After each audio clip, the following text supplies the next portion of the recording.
Muy buenos días, queridos televidentes. Bienvenidos a su programa Etnoeducación al Día. Hoy nos encontramos con un excelente invitado. Nos encontramos con el señor Jeffrey Amador, etnoeducador en formación, y con el cual vamos a tener una charla muy amena. Acompáñenos. Él nos está acompañando vía directo desde su casa y nos va a atender. Tenemos unas preguntas para él. Muy buenos días, Jeffrey. Gracias por venir a nuestro programa. Tenemos una pregunta. Es muy conocido el caso del pueblo Ticoya, la comunidad Ticoya, donde un donde un docente de matemática utilizó unas estrategias propias del pueblo para enseñar su cátedra de matemática.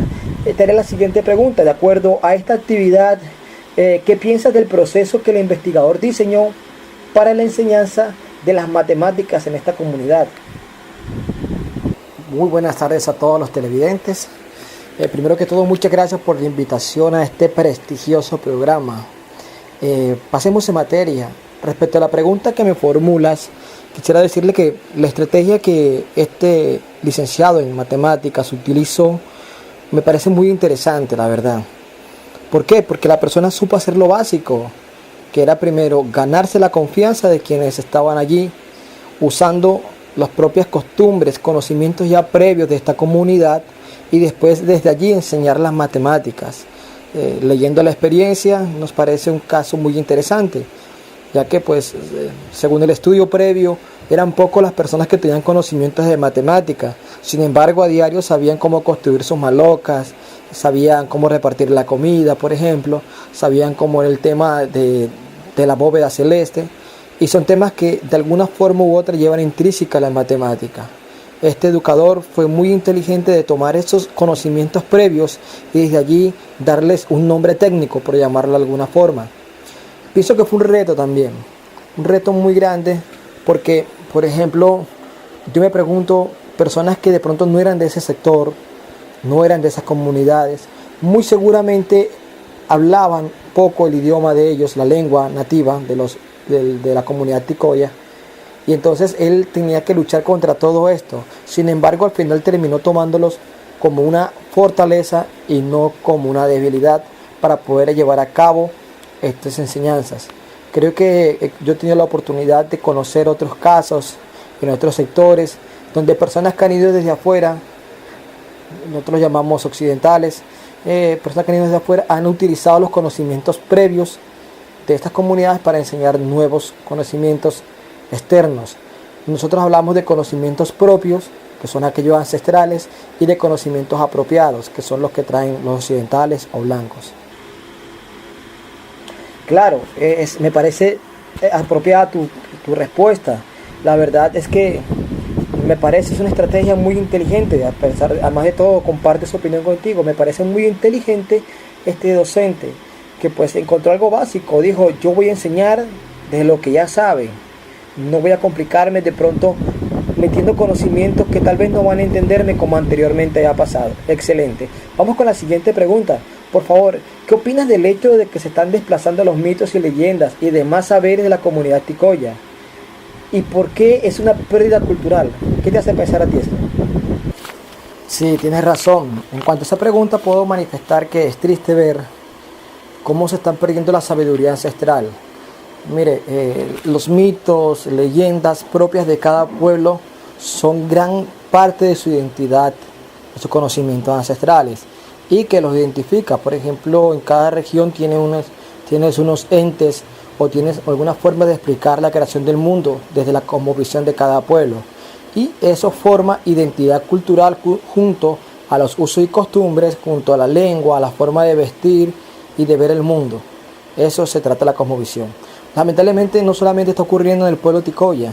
Por ejemplo, en mi resguardo Cancuamo ocurre que en cierta época, cuando muchos personas mayores fueron asesinadas dentro del conflicto armado, se perdió esa oralidad entre los mayores y los que continuaban en generación. Eso ha hecho que muchos de los mitos y leyendas propias se han perdido. En este momento el pueblo Cancuamo se encuentra en un proceso de recuperación de estos mitos y leyendas. Espero que en el pueblo Ticoya, en la comunidad Ticoya, pueda ocurrir lo mismo, que lleguen personas que se encarguen de proteger esos y de rescatar estas leyendas perdidas. Una de las amenazas más grandes que se tiene ahorita para las comunidades, en especial para los jóvenes, es el uso del celular. La tecnología de pronto no ha sabido ser manejada, y en vez de utilizarla como una herramienta de propagación y fortalecimiento de la cultura al interior de las comunidades, se está utilizando como un elemento de disociación, donde los jóvenes, por ejemplo, ven en la tecnología otra ventana al mundo y dejan de lado sus usos y costumbres propios. Ya no les interesa saber de dónde viene, de dónde va. Por ejemplo, en esta comunidad el tema de Huatichucua, que era pues la tortuga esta que ellos ven en sus constelaciones, son cosas que se han ido perdiendo. Y nosotros, como educadores que somos, nuestra misión en gran parte es ayudar al rescate y fortalecimiento de la cultura de los pueblos. Tienes razón, la tecnología se ha convertido en un arma de doble filo. Tenemos que saberla manejar, no solamente en los pueblos indígenas, también nosotros acá en Occidente. Mira cuántos accidentes hay, por ejemplo, tan sencillo, por estar pendiente a un celular, cuántos hogares han roto por un celular. Pienso que la tecnología debe ser usada a favor y no en contra de los seres humanos y de su cotidianidad. Y obviamente en los pueblos indígenas también tienes razón, está afectando mucho, así como lo que comentaste, el tema de los mayores, el tema de la tradición oral se está viendo afectada, el tema del conflicto armado y el desplazamiento también son temas que pegan fuerte en estos lugares, lamentablemente, y que afectan la permanencia cultural de los pueblos. ¿De qué manera crees que debe ser el papel del docente en una comunidad? ¿Cuál crees que debe ser el papel del docente en una comunidad? Pienso que en las comunidades, cuando hablamos de comunidad nos referimos a pueblos indígenas o pueblos afrocolombianos, de estos grupos étnicos que conforman esta riqueza cultural de Colombia. Creo que el docente se convierte en un complemento que su primera misión es ayudar a fortalecer la cultura de dicho lugar. Es decir, no solamente ir a enseñar lo que sabe, lo que aprendió en la academia, en la universidad, sino también irse a apropiar de los conocimientos propios de cada lugar y a través de su enseñanza fortalecerlos. Sabemos que muchos conocimientos ancestrales, por ejemplo, vienen desde las mismas casas, de los abuelos, y que han sido transmitidos de generación en generación. Sin embargo, el educador llega a reforzar esos conocimientos. Es una persona que guía, instruye y trata de que las personas vayan al mismo nivel sociocultural que los pueblos occidentales, pero sin perder su esencia, su cultura, sus raíces. Es un papel demasiado importante, es una responsabilidad que se le entrega al docente cuando ingresa a estas zonas. Por ejemplo, yo veía en el estudio del caso del pueblo Ticoya, por ejemplo, que una de las problemáticas que presentaban allí era que muchos educadores no conocían la región o no hablaban en la lengua o de pronto no tenían otra visión diferente, simplemente enseñar lo que les correspondía, lo que habían aprendido o las áreas que eran expertos. Pienso que allí hubo otro docente diferente, que fue el docente de matemática. Se convirtió en un fortalecedor de la cultura que estaba, pero no dejó de lado tampoco su responsabilidad como educador, como docente, de enseñar nuevos conocimientos, en este caso el área de matemáticas. Pienso que es uno de los ejemplos de los muchos que habrán que nosotros debemos tener claro al momento de ir a enseñar a una comunidad. Tu respuesta me hace acordar algo. Cuando yo estaba más pequeño, se hablaba de que el docente era el amigo también, ¿no? El segundo papá o la segunda mamá, el compañero, y que además te enseñaba, era un guía. Creo que en eso tienes razón, ayuda en la formación del pueblo. Una pregunta que tengo para ti es, ya tú eres un educador, ¿cierto? Entonces, ¿cómo harías para colocar en tu diálogo los saberes tradicionales de la comunidad X o Y, ¿sí? Para utilizarlas con la pedagogía del sistema educativo de la escuela? ¿Cómo harías tomo las pedagogías que tiene el sistema educativo, tomo los saberes tradicionales, los uno? ¿Cómo harías tú para hacer esto? ¿De qué manera lo propondrías? Bueno, esta pregunta es muy interesante. La voy a responder basado un poco en mi experiencia como indígena cancuamo y como educador de mi pueblo que pronto empezaré a ejercer. Hay saberes ancestrales, historias, mitos que de alguna forma enseñan a ser mejores personas, enseñan a respetar la naturaleza, enseñan a no contaminar, a cuidar los árboles, a cuidar los animales, a cuidar el agua. Entonces, pienso que en cierta medida es muy fácil tomar esos conocimientos ancestrales, esos mitos y leyendas, y sumarlo a una cátedra ya universitaria, que sería la que llevaría el etnoeducador. Viene a una universidad con unos conocimientos. Entonces nosotros sería fácil decir a los mayores de nuestra comunidad, por ejemplo, mayores, utilicemos el mito de, no sé, del silborcito, que era uno que protegía la naturaleza, o el mito de la madre monte, y a través de esto crear juegos, rondas, ¿por qué no aplicaciones, videojuegos que vayan enfocados en, una, rescatar este tipo de mitos, y dos, utilizar el contenido de tales mitos para explicar y fortalecer nuestra cultura, para que los jóvenes se interesen en la protección de la naturaleza, como sería en el caso del mito de la madre monte? Y así creo que todos los mitos que tenemos nosotros tienen una aplicabilidad en el conocimiento diario y en el modelo de enseñanza cancuamo. De hecho, el pueblo indígena cancuamo cuenta con un programa llamado Modelo Educativo Cancuamo, que es uno que implementa el sistema de etnoeducación bien apropiado. Hay materias que hacen parte de la cosmovisión indígena, únicamente dictadas en su totalidad, todas las materias, por personas procedentes del pueblo cancuamo, que además de enseñar el inglés y ser experto en inglés, le enseñan también la lengua materna, que además de enseñarle biología, también le enseñan cómo se siembra, en qué épocas del año se siembran, de acuerdo a los usos y costumbres de los pueblos de la sierra. Hay una pregunta inquietante para mí. ¿Tú crees que es responsabilidad del educador ingresar a una comunidad y simplemente decir, venga, yo vengo aquí a proteger la cultura, vengo a mantener las costumbres, vengo a enseñar esto para fortalecer la cultura de tal pueblo? ¿O crees que es una decisión de las autoridades que se protege y que no? De tal pueblo, obviamente la autoridad de tal pueblo. ¿O crees que debe ser algo conjunto? ¿Qué opinas? Mira, yo pienso que es una responsabilidad compartida, ¿no? Una responsabilidad compartida.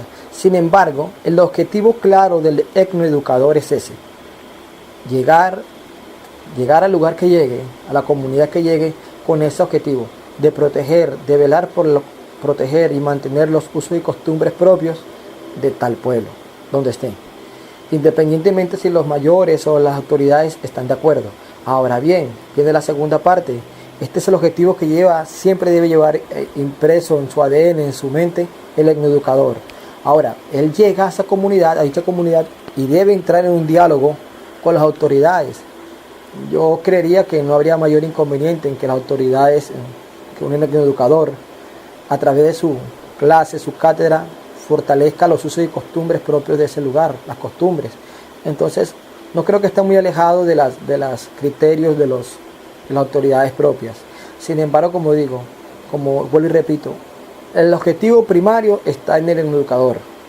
El etnoeducador debe llevar eso en su mente, claro, que la comunidad que vaya a llegar, lo primero que debe hacer es propender por fortalecer los usos y costumbres de ese lugar.